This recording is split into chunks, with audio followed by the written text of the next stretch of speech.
Bonjour, dans cette vidéo sur Course Générateur version 3.31, je vais vous présenter les courbes de vitesse par rapport à la pente. Alors, ces courbes sont très importantes parce qu'elles sont la base des calculs qui sont réalisés par le logiciel.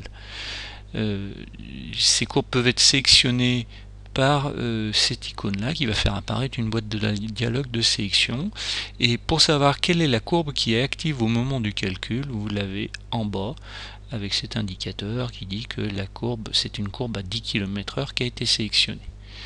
Donc je clique, vous avez à ce moment-là la boîte de dialogue qui va vous permettre de sélectionner les courbes. Par exemple ici je peux sélectionner, si je veux, une courbe à 12 km/h, ou revenir comme je l'avais, ou par exemple aussi sélectionner une courbe à 9 km/h.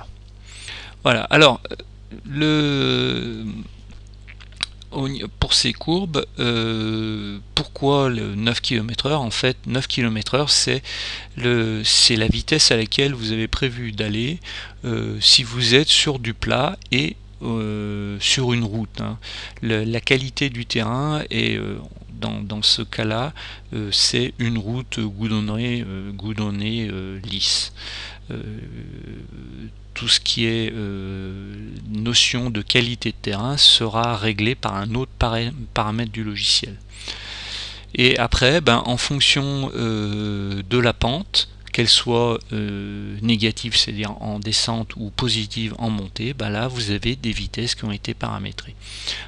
Toutes les courbes ont à peu près la même forme, si ce n'est que les points hauts sont différents. Vous pouvez créer, bien sûr, grâce aux fonctionnalités qui sont ici, vos propres courbes.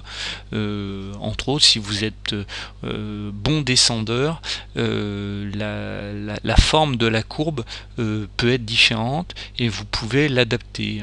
Partir par exemple d'une courbe à 9 km/h et dire je vais la dupliquer et créer ma propre courbe, et à ce moment là il faudra lui donner un autre nom, par exemple la courbe run 9 km/h à moi, par exemple. Voilà.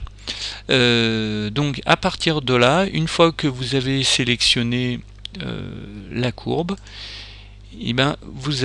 elle apparaît ici, et au moment où vous avez cliqué ici pour relancer le calcul, ça va avoir une influence au niveau du temps.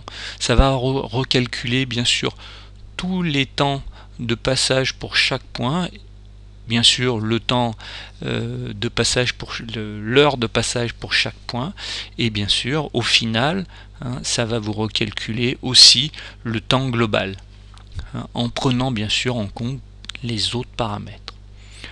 Voilà, j'espère que ça vous a servi, et je vous donne rendez-vous dans une prochaine vidéo sur Course Générateur.